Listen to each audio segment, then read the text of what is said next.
గ్రంథంలో యాకోబు రాసిన పత్రిక మొదటి అధ్యాయం.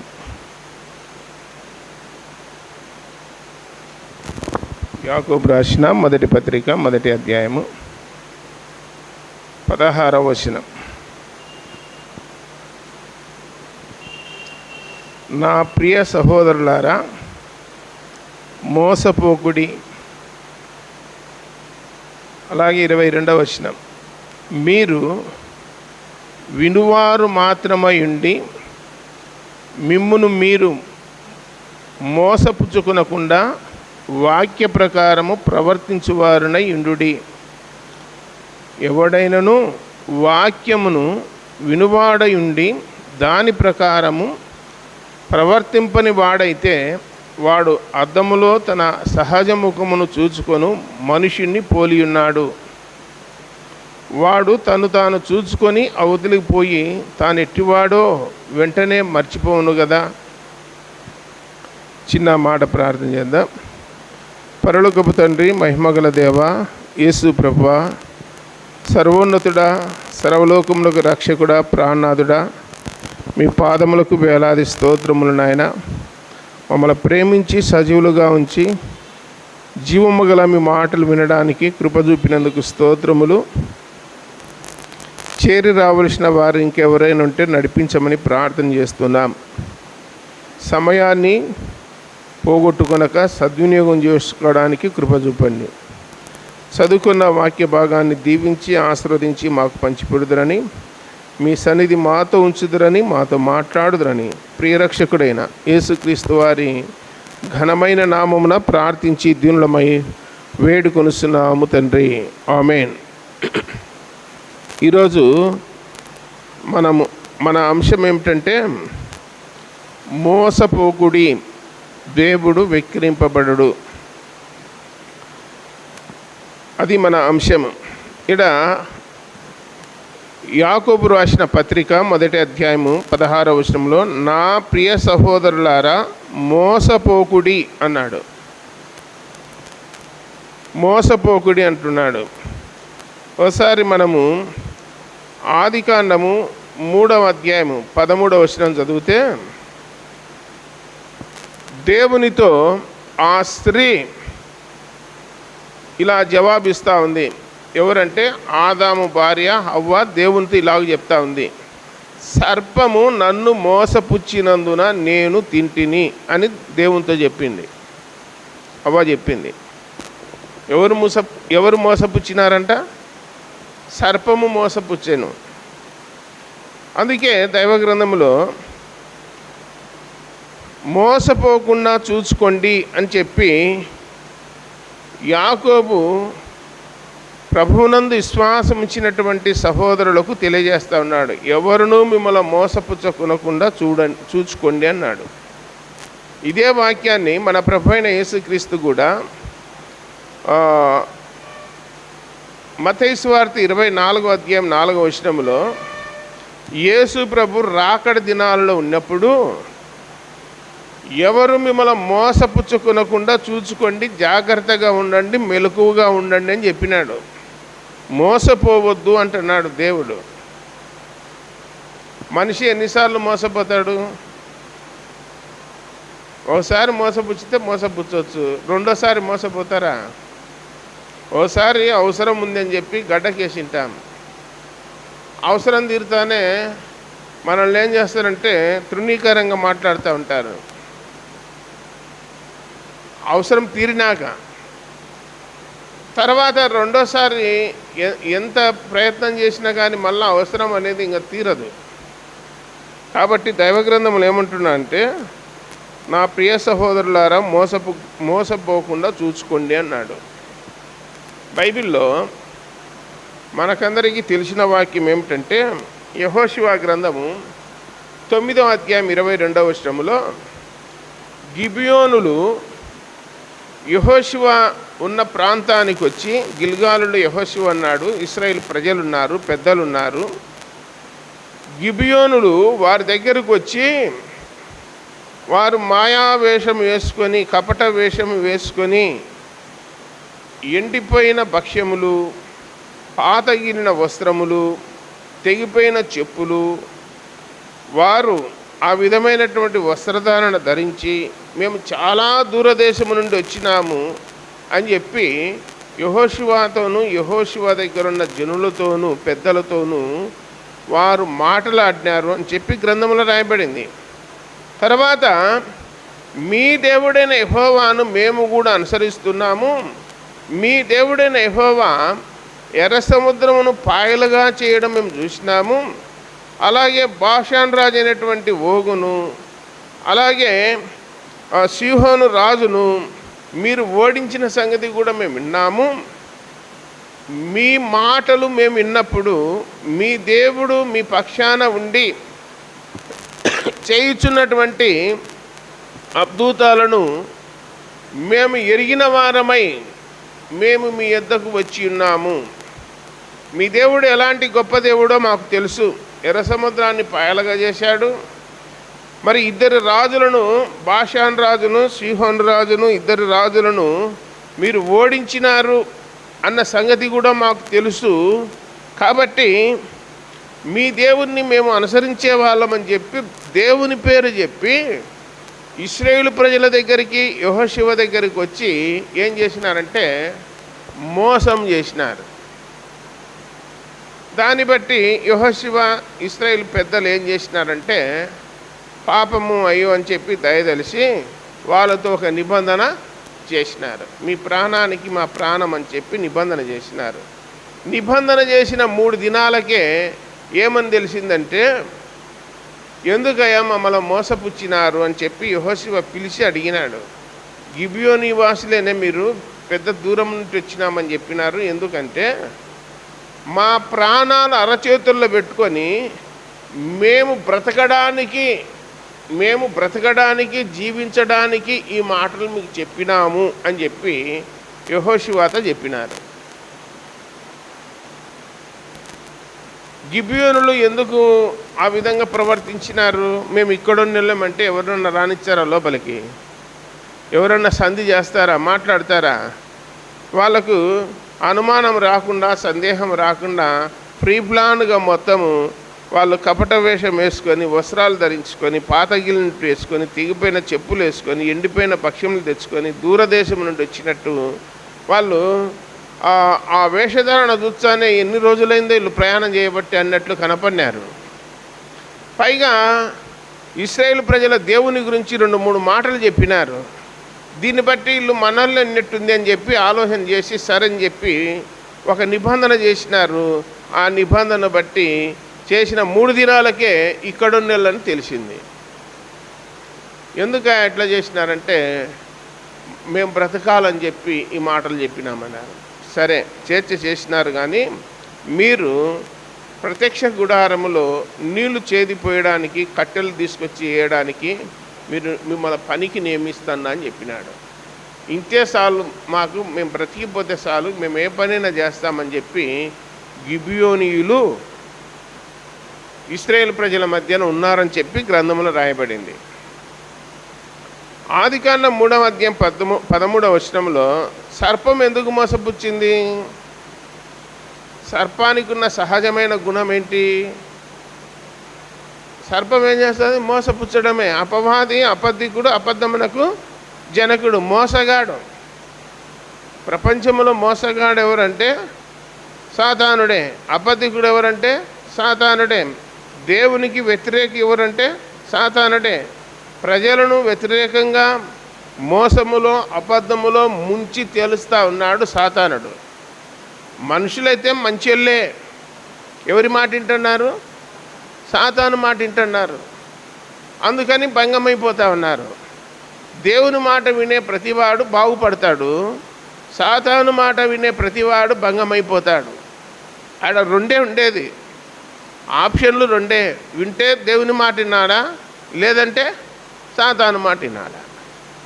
కాబట్టి దైవగ్రంథం పరిశీలన చేస్తే అవ్వ చెప్తా ఉంది, సర్పము మోసపుచ్చినందున నేను తిన్నాను.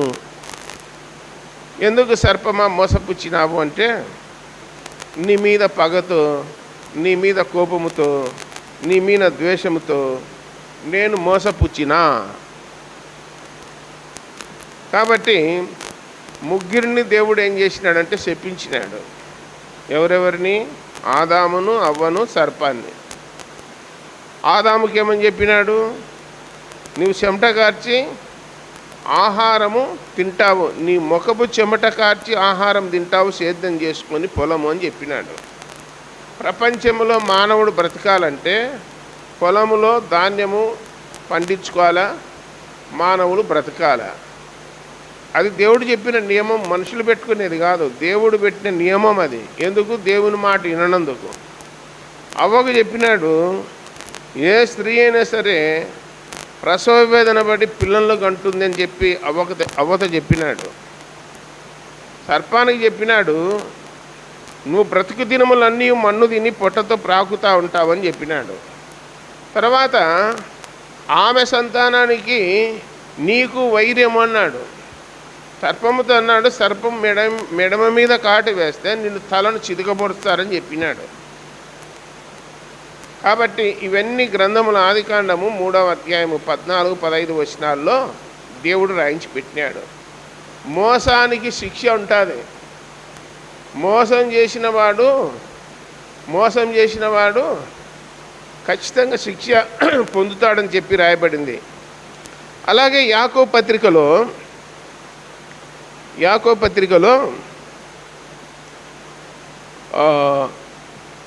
5వ అధ్యాయం 4వ వచనం, ఇదిగో మీ చేలు కోసిన పనివారికి ఇయ్యక మీరు మోసముగా బిగబెట్టిన కూలి మొరపెట్టుచున్నది. మీ కోతవారి కేకలు సైన్యములకు అధిపతియగు ప్రభువు యొక్క చెవులలో చొచ్చి ఉన్నవి. మీరు భూమి మీద సుఖముగా జీవించ భోగాసక్తులై వదదినమందు మీ హృదయములను పోషించుకొంటిరి. మీరు నీతిమంతుడైన వానికి శిక్ష విధించి చంపుదురు, అతడు మిమ్మను ఎదిరింపడు. ఇక్కడ 4వ వచనంలో ఏమంటుందంటే, ఇదిగో మీ చేలు కోసిన పనివారికి ఇయ్యక మీరు మోసముగా బిగబెట్టిన కూలి మొరపెట్టుచున్నదని రాయబడింది. మామూలుగా మనం పనికి పిలుచుకుంటామా లేదా? పొలాలలోకి కోత కోయనికి కానీ, కలుపు తీయనికి కానీ, ఏదన్నా గింజలు ఆరగిలకనికి కానీ, పండు కోయనికి కానీ, పత్తిర్సనికి కానీ ఏదో ఒక పనికి పిలుస్తారు. పిలిచినాక 6 రోజులు పని చేయించుకొని మీరు వచ్చింది 5 రోజులు అంటే ఎట్లుంటుంది? లేదు, నేను రాసుకునే బుక్కులో 5 రోజులే ఉండేది, నువ్వు వచ్చినది 5 రోజులే. లేదయ్యా నేను 6 రోజులు వచ్చినా అంటే యజమానుడు చెప్పినది చెల్లుతుందా? కూలి పని పోయిన మాట చెల్లుతుందా? ఎవరు చెప్పిన మాట చెల్లుతుంది? యజమానుని మాటే చెల్లుతుంది. ఏం కూలి అని ఏమేను, నీ బుద్ధి పుట్టిన పని చేసుకోపో, ఇచ్చిన కాడికి తీసుకొని పో, మట్టసంగా అంతే అని అనేటోళ్ళు లేరు, లోకములు లేరు. అలాంటి వాళ్ళు పని చేయించుకొని కూలి ఎగరగొట్టేటోళ్ళు దండిగా ఉండారు. నేను ఎన్నోసార్లు మోసపోయినా, ఇట్లా నేనే మోసపోయినాను. బైబిల్లో మోసపోవద్దని చెప్తా ఉన్నాడు దేవుడు, నేనే మోసపోతున్నాను. చేపల్లో ఒక కుటుంబం ఉన్నారు. ఈ కబ్బోర్డ్స్ పని చేయించుకోనికి నా దగ్గర పుల్లయ్య అని చెప్పి కార్పెంటర్ ఉంటే చేసు అని, మనకు మందిరానికి కిటికీలు, వాకిన్లు, ఇవి రెక్కలు ఇవన్నీ చేసిన అబ్బాయి అన్నమాట. అన్నా పని లేదు, మాకు ఏదన్నా జీవనాధారం చూపి అంటే చేపల్లో ఒక ఇంట్లో ఒప్పుకొని కబ్బోర్డ్స్ మొత్తం 1,30,000 ఒట్టు మొత్తం ఒప్పుకొని చేర్చే లాస్ట్లో 12,000 ఏం చేసుకుంటారు చేసుకోపోరండి అంటే వదిలిపెట్టినా. ఇంకొకసాట మిలిటరీ వాళ్ళు ఫంక్షన్ హాల్ కట్టించన్నారు. కూలీలను దొలకపోయి మొత్తం ప్లాస్టింగ్ చేపించి ఒట్టు మొత్తం ఒప్పుకొని చేర్చే లాస్ట్ వాళ్ళు 12,000 ఎగరగొట్టినారు. కూలీలు ఎగరగొట్టినారు. మేము ఇచ్చేది ఇంతే అన్నారు. సరే అని చెప్పినాక ఇంకొక ఆయన మెట్ల మీదనే ఉన్నాడు. ఇది యూట్యూబ్లో కూడా పోతుంది, ములాదేం ఉండదు. పని చేయించుకొని నాకు నష్టం చేసినారు మీరు, నేను ఇవ్వనని చెప్పి ఎగరగొట్టినాడు. అంటే బైబిల్లో దేవుడు అంటా ఉన్నాడు, మోసముగా బిగబట్టిన కూలి దేవుని దగ్గర మొరపెడుతుందంట. హేబేలు రక్తము నేలలో నుండి దేవునికి ఏం చేస్తూ ఉంది? మొరపెడతా ఉంది. అయ్యా, మా అన్ననే నా ప్రాణం తీసినాడు, వాడిని క్షమించు అని చెప్తా అన్నాడు. దేవా, నా సహోదరుడు మా అన్ననే నా ప్రాణం తీసినాడు, వాడిని క్షమించు అని చెప్పి దేవుని దగ్గర హేబేలు రక్తం మొరపెడతా ఉంది. స్తెఫెను రాళ్ళతో కొడతా ఉంటే రక్తం కారుతా ఉంది. ఆ సమయంలో, ప్రభువా, దేవా, ఈ పాపము వారి మీద మోపవద్దు అన్నాడు. మన ప్రభు అయిన యేసుక్రీస్తు కూడా, తండ్రి, వీరేం చేయించున్నారో వీరెరగరు, వీరిని క్షమించుమన్నాడు. 2000 సంవత్సరములో, లేదా 2000 సంవత్సరం అనుకుంటా, లేదా 1996లోనో ఒరిస్సా రాష్ట్రంలో స్టెయిన్ గ్రహము, ఫిలిపు, తిమోతి అనేవాళ్ళు సువార్త ప్రకటించేస్తూ ఉంటే వాళ్ళను కమాండర్ జీపులో పెట్రోల్ పోసి తగలబెట్టినారు ఒరిస్సా రాష్ట్రంలో. ఆ మరుసటి అది జరిగిన 2 నెలలకే పెద్ద భూకంపం వచ్చి మొత్తం అయిపోయినారు. సునామీ వచ్చింది, భూకంపం వచ్చింది మహారాష్ట్రలో 96లోనే. అంతకంటే ముందే వచ్చిందేమో. కాబట్టి వాళ్ళు కూడా అన్నారు, ఆమె అనింది ఆస్ట్రేలియా పోయింది, వాళ్ళను క్షమించినా అని చెప్పింది. తన భర్తను, 2 పిల్లలను చంపినటువంటి నరహంతకులను యేసు ప్రభు నామమున క్షమించిన అని చెప్పినారు. రీసెంట్గా మొన్న మార్చి 25వ తారీఖు సోమవారము, లేదా సోమవారము 24వ తారీఖు పగడాల ప్రవీణ్ కుమార్ అనేటువంటి దైవజనుడిని హతమారిస్తే ఆమె కూడా చెప్తుంది, ప్రభా, వారిని క్షమించు అని చెప్పింది. ఆమె కూడా భర్తను కోల్పోయి ఆమె చెప్తా ఉన్నారు. దేవుని పిల్లలు చెప్పేది ఏంటి? క్షమాపణ అని చెప్పి గ్రంథములో చూస్తూ ఉన్నాం. ద్వితీయోపదేశ కాండములు ఏమని రాయబడిందంటే, నీవెవరినైనా పనికి కూలికి పిలుచుకుంటే కూలివాని కూలి ఆ దినము సాయంత్రమే ఇచ్చివేయవలను అని రాయబడింది. కూలివాని కూలి ఎన్ని రోజులు పెట్టుకోకూడదు? ఒక్కరోజు కూడా ఆలస్యం చేయకూడదు. ఏ రోజు కూలి ఆ రోజే ఇవ్వాలి. వాడు దాని మీద బ్రతకవలను. ఆ కూలి తీసుకొని పోతేనే బ్రతికేది, లేకపోతే లేదన్నాడు. కాబట్టి మీరు మోసముగా బిగబెట్టిన కూలి మొరపెట్టుచు ఉన్నది దేవుని దగ్గర అని మీ కోతవారి కేకలు సైన్యములకు అధిపతిగు ప్రభు యొక్క చెవులలో జొచ్చియున్నవి అని రాయబడింది. బైబిల్లో పనివాడు జీతమునకు పాత్రుడు, నూర్చడి ఎద్దు మూతికి చిక్కెము పెట్టవద్దు అన్నాడు. అంటే పడుగు దొక్కే ఎద్దుకు పడిగేస్తూ ఉంటారు. ఇంతకుముందు పడుగు దొక్కుతూ ఉంటుంది ఎద్దు, దాని మూతికి ఏం పెట్టకూడదంట? చిక్కెం పెట్టకూడదు. గడ్డి తింటానని చెప్పి చిక్కెం పెడతారు. అది దైవగ్రంథంలో రాయబడింది. తింటే తినే అది పని చేస్తుందా లేదా? మీరైతే తినుకుంటూనే పని చేస్తుండొచ్చు, మనుషులైతే తింటుంటారు, పని చేస్తుంటారు. కానీ అది జంతువు కాబట్టి ఎద్దు తినకుండా మూతికి ఏం పెడుతున్నారు? చిక్కెము. అడుగులో పెట్టాల్సిన అవసరం లేదు.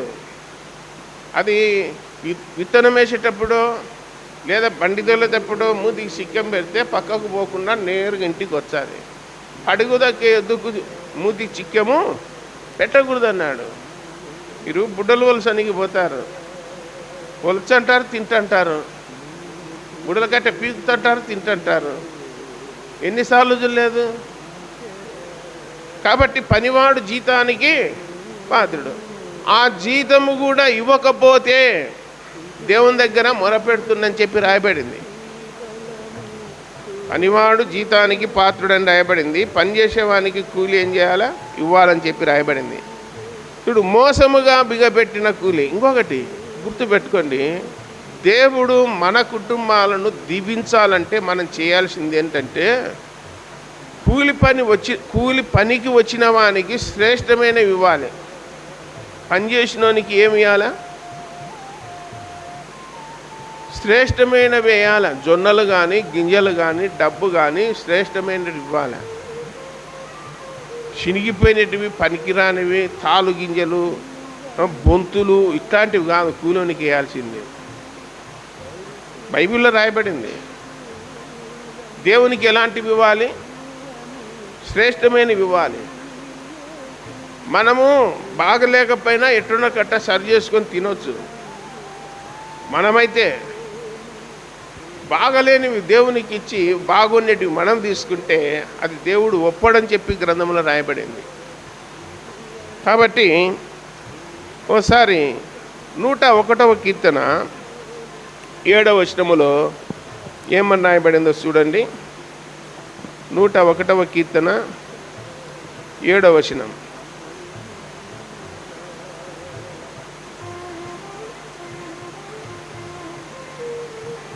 ఏమనుందంటే, మోసము చేయువాడు నా ఇంట నివసింపరాదు. మోసము చేయువాడు నా ఇంట నివసింపరాదు. అబద్ధములాడువాడు నా కన్నులెదుట నిలవడు.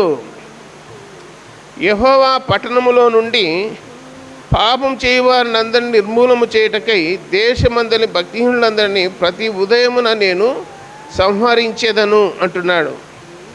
మోసము చేయువాడు నా ఇంట నివసింపరాదు అంటున్నాడు. మోసం చేసేవా అంటే దీని అర్థం ఏంటంటే, దేవునికి ఇండ్లు ఉందా లేదా? ఇండ్లు ఎవరు? నమ్ముకొనిళ్ళే విశ్వాసులే దేవుని ఇల్లు. ఎబ్రిలకు రాసిన పత్రిక 3వ అధ్యాయం 3వ వచనంలో మనమే ఆయన ఇల్లు అని రాయబడింది. తర్వాత సంఖ్యాకాండం 12వ అధ్యాయం 5వ వచనంలో మోషే నా ఇండ్లంతటిలో నమ్మకమైన వాడు, భూమి మీద ఉన్న మనుషులందరిలో మిక్కిలి సాత్వికము కలిగిన వాడు, దీన మనసు కలిగిన వాడు అని చెప్పి మోషేను గురించి దేవుడు సాక్ష్యం చెప్పినాడు. దేవుని ఇండ్లంతటిలో నమ్మకమైన వాడు మోషే. మన ప్రభు అయిన యేసుక్రీస్తు కూడా దేవుని ఇంటి మీద అధికారిగా ఉండి ఆయన నమ్మకముగా ఉన్నాడని చెప్పి రాయబడింది. నా ఇంటిలో మోసము చేయవాడు నివసింపరాదు అన్నాడు. 6వ వచనంలో ఏమన్నాడంటే, నా యొద్ద నివసించినట్లు దేశములో నమ్మకస్తులైన వారిని నేను కనిపెట్టుచున్నాను. నిర్దోష మార్గమందు నడుచువారు నాకు పరిచారకుల గురుదురు. ఇక దేవుని దగ్గర నివాసం చేసే వాళ్ళు ఎవరంట? నమ్మకస్తులు. యోసేపు పోతీఫరు ఇంటిలో ఎట్లున్నాడు? నమ్మకంగా ఉన్నాడు. పార్షిక దేశపు రాజు అయినటువంటి దర్యావేషు దగ్గర దానియేలు ఎట్లున్నాడు? నమ్మకంగా ఉన్నాడు. మన ప్రభు అయిన యేసుక్రీస్తు దగ్గర సంఘములో మనం ఎట్లుండాలా? నమ్మకంగా ఉండాలా. నమ్మకత్వం అనేది చాలా ప్రాముఖ్యం. ఏమంటాడంటే, తలాంతులు దేనారాలు ఉపమానాన్ని చెప్తూ ఒకనికి 5, ఒకనికి 3, ఒకనికి 1, 5, 3, 1 అన్ని బేసి సంఖ్యలే. ఇచ్చినాడు తలాంతులు. 5 తీసుకునేవాడు 5కు 5 సంపాదించినాడు. 3 తీసుకునేవాడు 2 సంపాదించినాడు. 1 తీసుకునేవాడు ఏం సంపాదించలే. ఎందుకు అట్లా ఇచ్చినాడంటే ఎవని సామర్థ్యాన్ని బట్టి వానికి ఇచ్చినాడని రాయబడింది.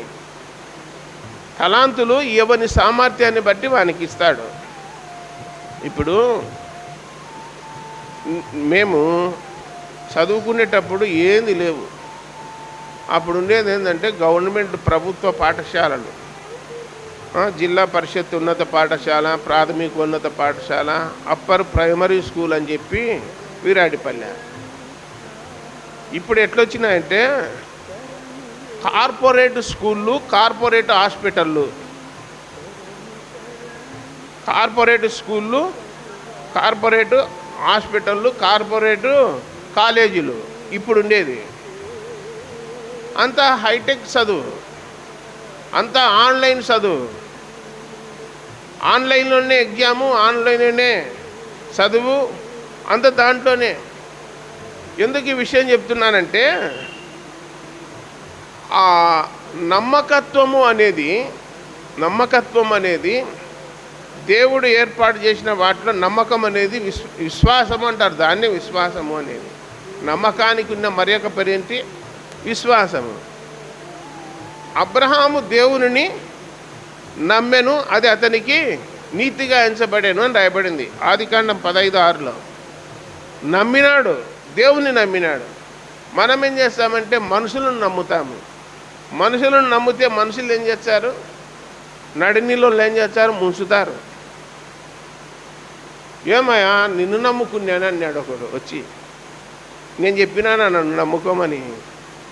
నేను దేవుని నమ్ముకున్నానయ్యా, మనుషులు నమ్ముకోలేదు అన్నా. నిన్ను నమ్ముకున్నాను అంటే ఏం మాటలు అవి? నిన్ను నమ్ముకున్నాను అనేది. మనుషులను నమ్ముకోమని చెప్పినాడా దేవుడు? లేదే. దేవుని నమ్ముకోవాలి అన్నా. వాళ్ళు దేవుని నమ్ముకునే వాళ్ళన్నా మతం పట్టినారు. కొత్తగా ప్రారంభ దినాల్లో వాళ్ళు మతం పట్టినారు. వాళ్ళు మతస్థులు, వాళ్ళు తినర్లేదు అని అట్లాంటి సాక్ష్యం ఉందే. ఇప్పుడు వాళ్ళు దేవుని నమ్ముకునే వాళ్ళు మందిరానికి పోతారు, మా పండగలో తినరులే అంటున్నారా? వాళ్ళు మాకంటే బాగా తింటున్నారు అంటున్నారు. ఇప్పుడు మందిరాన్ని బిడ్డలే బాగా తింటారా? మాకంటే కూడా బాగా చేసుకుంటున్నారు అంటున్నారు. అంటే ఇంక ఏమైపోయా? మన ప్రాచీన స్వభావం ఏమైంది? ప్రాచీన స్వభావం విడిచిపెట్టమన్నాడా? అట్టనే పెట్టుకోమన్నాడా? విడిచిపెట్టమన్నాడు. ప్రాచీన స్వభావం ఎక్కడికి పోతుంది? అది వెనకంబడి ఉంది. నువ్వు ఎక్కడన్నా పో వెనకంబడి ఉంది. దాన్ని ఏమన్నాడంటే యేసుప్రభు గతించిన కాలమే చాలన్నాడు. అన్యజనుల ఇష్టం నెరవేర్చుటకు గతించిన కాలమే చాలని చెప్పినాడు.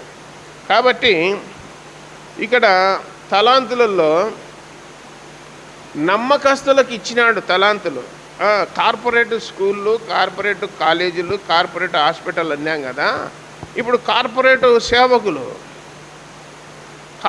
సేవకులు బయలుదేరినారు. అంటే మంచి పేరెన్నిక కలిగిన సేవకులు, హై లెవెల్ సేవకులు అన్నమాట. వాళ్ళకు బాడీ గార్డ్స్ ఉంటారు, వాళ్ళకు బౌన్సర్స్ అంటారు. ఇవాళ నలుగురు, అవాళ నలుగురు. ఆయన కారుకు డోర్ తీయనీకి, లోపల కూర్చొనికి ఆయన వస్తూ ఉంటే సెక్యూరిటీ. సృష్టికర్తైన దేవుడు భూమి మీద ఉన్నప్పుడు జనసమూహాలు ఆయన మీద పడుచు ఉండిరంటే అయిపడింది. ఈయన వస్తా ఉంటే వచ్చా అంటే దేవుని కంటే సుఖానుభవం కలిగిన వాళ్ళు ఉన్నారు భూమి మీద.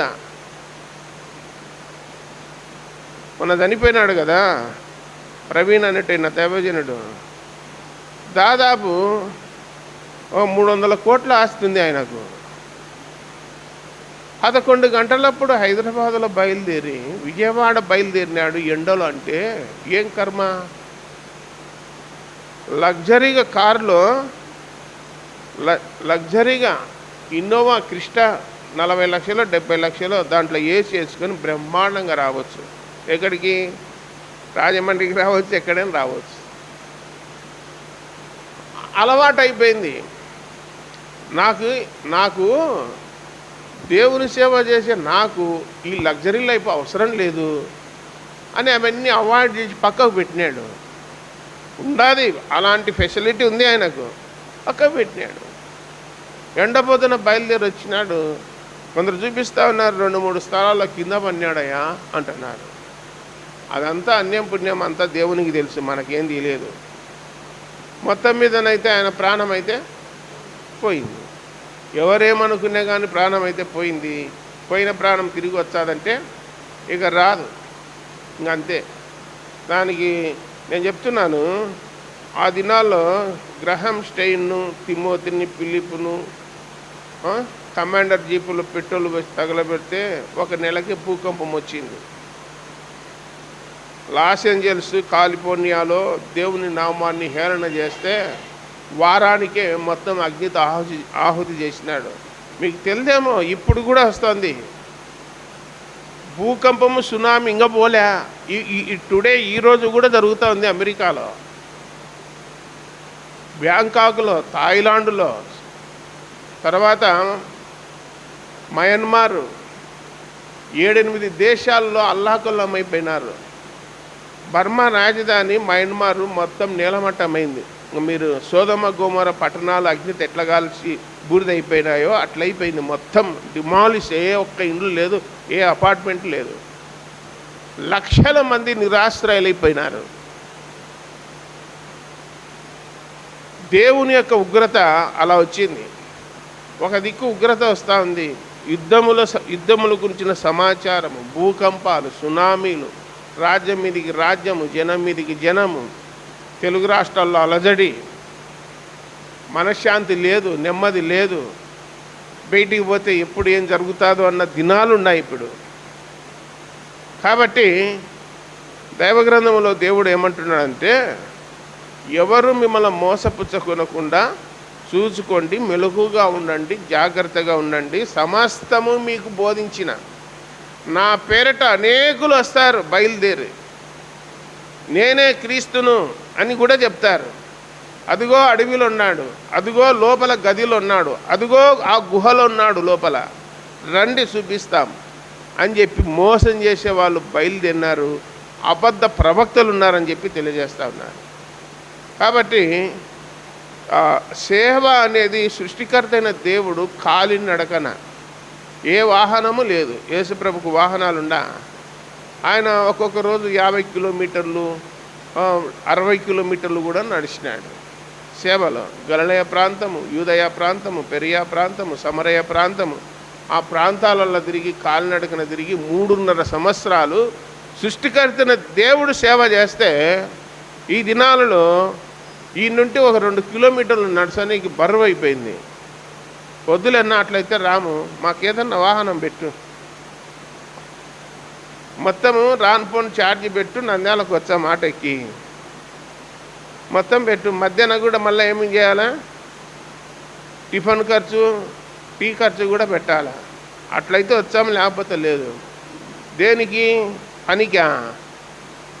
పనికి కాదు, దేవుని వాక్యం ఇన్నీకి, ఏదైనా సభలు రానీకి. ఇట్లా అయిపోయినారు ఇప్పుడు. ఆ దినాలలో రోగులు, వ్యాధిగ్రస్తులు, దయ్యం పట్టిన వారు, పక్షవాయువు కలిగిన వారు, మతిస్థిమితం లేని వారు, రకరకాల మనుషులు యేసుప్రభు దగ్గరికి మనుషులు తీసుకొని వచ్చి ఆయన పాదముల యొద్ద పడవేసిరని రాయబడింది. యోహాను సువార్త 5వ అధ్యాయంలో బెతెస్దా కోనేటి దగ్గర 5 మంటపాలు ఉన్నాయి. 5 మంటపాలు రోగులతో కిక్కిరిస్తున్నాయని చెప్పి రాయబడింది. నిండిపోయినాయి మంటపాలన్నీ మొత్తం జబ్బులు కలిగిన వాళ్ళతో. కరోనా టైంలో హాస్పిటల్ ఎట్లున్నాయి, కార్పొరేట్ హాస్పిటల్ ఎట్లున్నాయి, కరోనా టైంలో మొత్తం నిండినాయి. పెద్ద ఆసుపత్రి, కర్నూలు ఆసుపత్రి మొత్తం ఎక్కడ ఖాళీలే లేవు. ఇంకా చేతగాక ఇండ్లలోనే పెట్టుకపోర్రా నాయన, క్వారంటైన్ అన్నారు. 10 రోజులు మీరే లోపల ఉండండి, బయటికి రాకుండా అని చెప్పి లాక్డౌన్ పెట్టి 2 ఏళ్ళు దేవుడు మగ్గేసిన కానీ జ్ఞానం వస్తుందంటే రావడంలే. 2 ఏళ్ళు ఉన్నదా లేదా లాక్డౌన్? అనుభవం వచ్చిందా లేదా? అనుభవం. ఆ లాక్డౌన్లో ఎంతమంది రాలిపోయినారో. అదంతా ఆ ప్రమాదాన్ని అపాయాన్ని తప్పించుకొని ఈరోజు కూర్చొని మళ్ళీ ఏం చేస్తున్నాం, దేవుని మాటలు వింటూ ఉన్నాం. కాబట్టి బైబిల్లో ఆదికాండము 27వ అధ్యాయంలో యాకోబు, ఇస్సాకు కుమారుడు యాకోబు ఉన్నాడు. యాకోబు అనే పేరుకి అర్థం ఏంటి? మోసగాడు అని. 32వ అధ్యాయంలో దేవుడు వచ్చి, నీ పేరు ఏం పేరు అయ్యా అన్నాడు.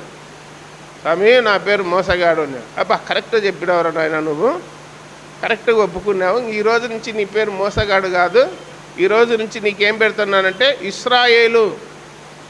ఒకప్పుడు లోకంలో ఉన్నప్పుడు మోసగాడే కానీ దేవునిలోకి వచ్చినాక ఏమైనాడు? ప్రయోజకుడు, ఇశ్రాయేలు అని పెట్టినాడు. నీ పేరున ఇశ్రాయేలు దేవుడే దేవుడు, నీ పేరున దేశమే వచ్చాదని చెప్పినాడు. ఎవరితో? యాకోబుతో. నీ పేరు మోసగాడు కాదన్నాడు. ఎవరెవరిని మోసం చేసినాడు? ఆ అన్నను మోసం చేసినాడు. తండ్రిని మోసం చేసినాడు, తర్వాత మామను మోసం చేసినాడు, 3 చేసినాడు. కానీ గ్రంథంలో చూస్తా ఉన్నాం, దేవుని దగ్గరికి వచ్చినాక నేను ఎవరిని మోసం చేయలేదన్నాడా? అనలే, ఒప్పుకున్నాడు. ఒప్పుకొని విడిచిపెట్టేవాడు కనికరము పొందుతాడని రాయబడింది. కనుక ఒప్పుకున్నందుకే దేవుడు ఏం చేసినాడంటే ఆశీర్వదించినాడు. నువ్వు ఎక్కడైనా కానీ బొంకొచ్చేమో, అబద్ధం ఆడొచ్చేమో కానీ, లోకములు ఎక్కడైనా నువ్వు చెల్లుబాటు అవుతాదేమో కానీ దేవుని దగ్గర మాత్రం చెల్లుబాటు కాదు అని గ్రంథంలో చూస్తూ ఉన్నా. కాబట్టి లాబాను కూడా ఏం చేసినాడంటే మోసం చేసినాడు. ఎవరికి? యాకోబుకు. రాత్రి గదిలోకి పంపినది, వివాహం చేసినాక గదిలోకి పంపినది ఎవరినంటే లేయాను. ముసుకేసి బురక వేసి పంపినారు లోపలికి. తెల్లనాక చూసి ఎవరు? ఆమె జబ్బు కళ్ళు కలిగినాయి. పాప అంతా మోసం దగ అంటున్నాడు, లబోదిబ అంటున్నాడు. అరసా గట్టిగా, ఇది మా దేశంలో పద్ధతి కాదయా, ఇది మా దేశ సాంప్రదాయము. పెద్దదానికి ముందు వివాహం చేయాలా? ఆ చట్టం నీకు తెలియదా? ఇక్కడ సిరియా దేశంలో అట్టనే ఉండేది అని చెప్పినాడు. నోరు మూసుకున్నాడు. ఈయన యాకోబు వాళ్ళ కాటికి పోయినాడా, వాళ్ళు యాకోబు కాటికి వచ్చినారా? యాకోబే పోయినాడు కాబట్టి ఎవరు పోతా వాళ్ళు అణిగి ఉండాలంతే, అణిగి ఉండాలి. ఆగరు శారమ్మ దగ్గర పోయిందా, శారమ్మ ఆగరు దగ్గర పోయిందా? ఆగరు శారమ్మ దగ్గరికి పోయింది కాబట్టి ఆమె కింద అణిగి ఉండాల్సిందే అని. తర్వాత జీతము కూడా 10 మార్లు మార్చినాడంట. ఎవరు? లాబాను. ఈ సంవత్సరము నీకు 100 పొట్టేళ్ళు జీతం అన్నాడు. 100 అని చెప్పి 50 ఇచ్చినాడు. ఏమాయంటే నోర్మి అన్నాడు. మళ్ళీ వచ్చే సంవత్సరం 500 అన్నాడు. సగం ఇచ్చినాడు, 250 ఇచ్చినాడు. అట్లా 10 సార్లు మార్చినాడంట లాబాను జీతము. ఎవరికి? యాకోబు. జీతం అంటే గొర్రెలే. ఏంటిచ్చాడు? మందలే జీతం, డబ్బులు కాదు ఆ దినాల్లో. మార్పారం అన్నమాట. ఈ పని చేస్తే ఇవి ఇచ్చాము నీకు అని. ఇప్పుడు డబ్బులు లేనప్పుడు, మన ఊర్లో కూడా డబ్బులు లేనప్పుడు రచ్చ దగ్గరికి జంజిగడ్డలు, ఒట్టి మిరపకాయలు, ఏదన్నా ఉల్లిగడ్డలు వచ్చింటాయి కదా, మాకు డబ్బులు వద్దమ్మా, మాకు గింజలు తేపర్రు అంటారు వాళ్ళు. అంటే ఎందుకు గింజలు తీసుకుంటారు వాళ్ళు? బతుకుదేరు, అవి గింజలు ఉంటే ఇంత అన్నం వండుకొని తింటాము అని చెప్పి. కాబట్టి దైవగ్రంథాన్ని పరిశీలన చేసినప్పుడు యాకోబు మోసగాడే కానీ దేవుని దగ్గర దేవుని మోసపుచ్చడానికి చూసినాడు కానీ ఒప్పుకున్నాడు, దేవుని దగ్గర ఒప్పుకున్నాడని చెప్పి లేఖనాల్లో చూస్తున్నాం. కాబట్టి మనం చదువుకున్న వాక్య భాగానికి వచ్చాము. 1వ అధ్యాయం 22వ వచనం, యాకోబు రాసిన పత్రిక ముగింపు చేస్తా. సరే, అంతకంటే ముందు ప్రకటన గ్రంథము 12వ అధ్యాయం 9వ వచనం. కాగా సర్వలోకమును మోసపుచ్చుచు అపవాది అనియు సాతాను అనియు పేరు గల ఆది సర్పమైన ఆ మహాఘట సర్పము పడద్రోయబడెను. అది భూమి మీద పడద్రోయబడెను, దాని దూతలు దానితో కూడా పడద్రోయబడిరి. కాగా సర్వలోకమును మోసపుచ్చుచు అపవాదనియు సాతాననియు పేరు గల ఆది సర్పమైన మహాఘట సర్పము పడద్రోయబడినన్నాడు. ఒకరిని ఇద్దరిని కాదు సాతాను మోసపుచ్చేది. ఏమని రాయబడింది? సర్వలోకమును అన్నాడు.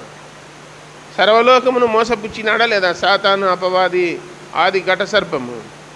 అందుకే అన్నాడు మన ప్రభు అయిన యేసుక్రీస్తు మనకేం చెప్పినాడంటే మార్కు సువార్త 16:16లో మీరు సర్వలోకమునకు వెళ్ళి సర్వ సృష్టికి అన్నాడు. వీడు సర్వలోకాన్ని మోసపుచ్చితే సర్వ సృష్టికి సువార్త, మంచి వార్త బోధించండి అని చెప్పినాడు.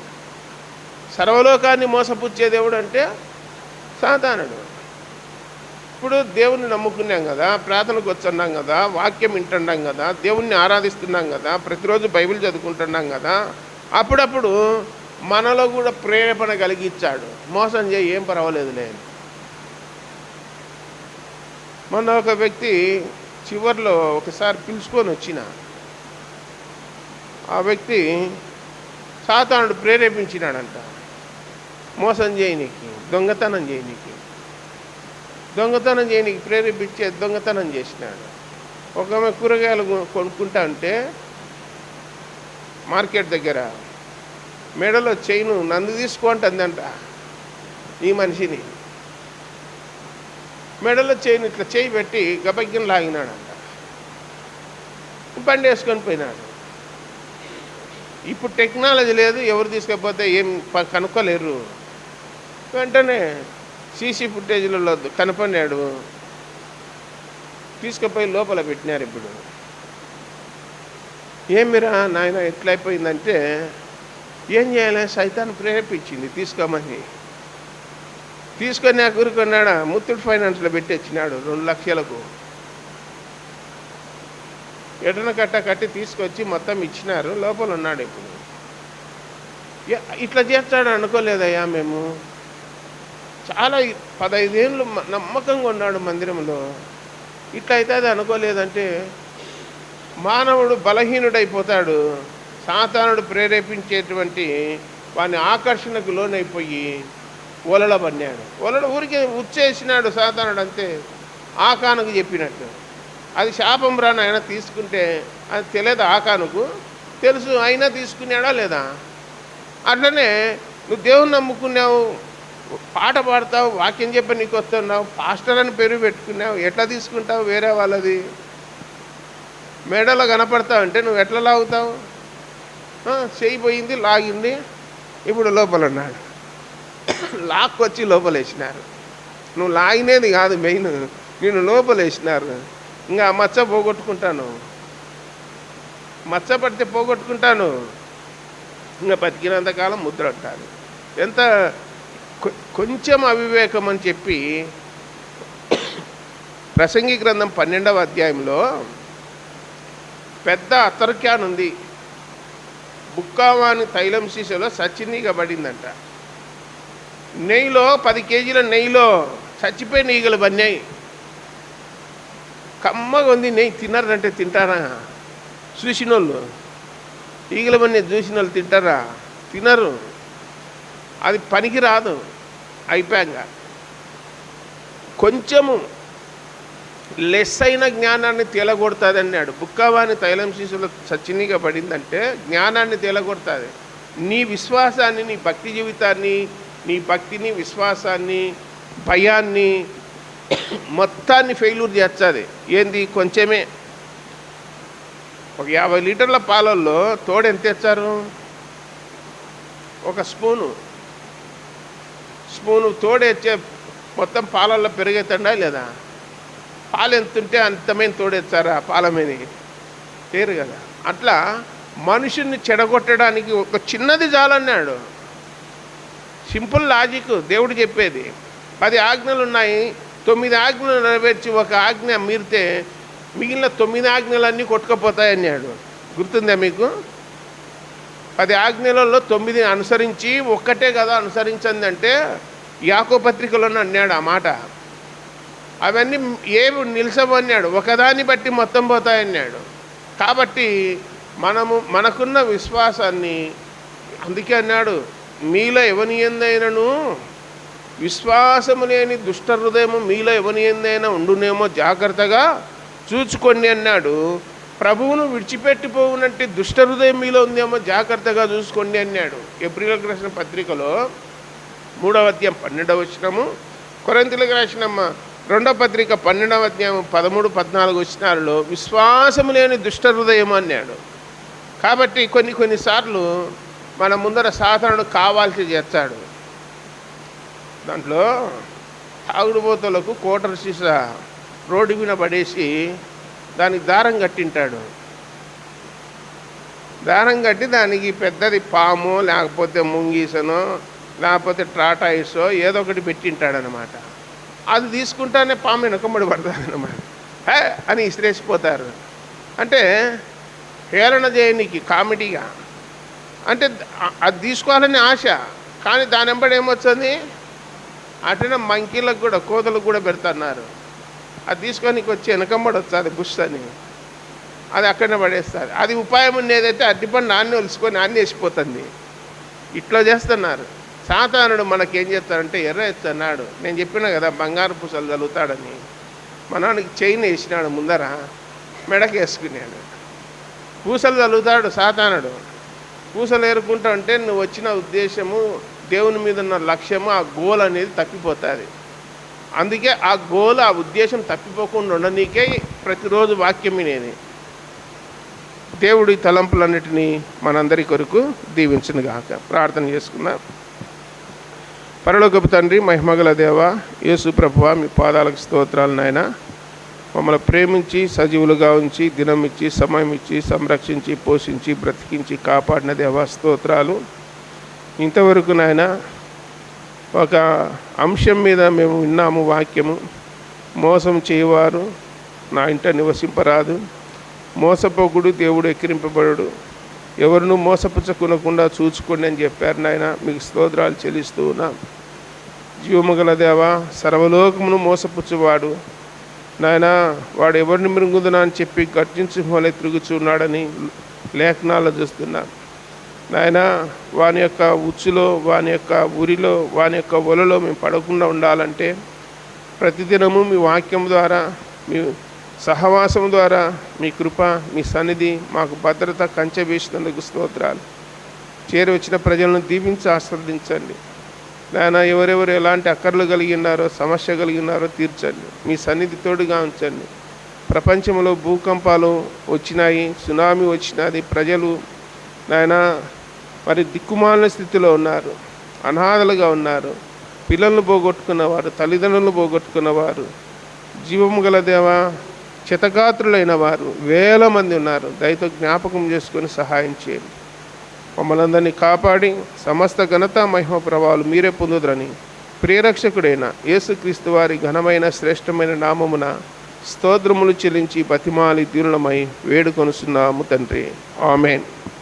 అందరికీ వందనాలమ్మా.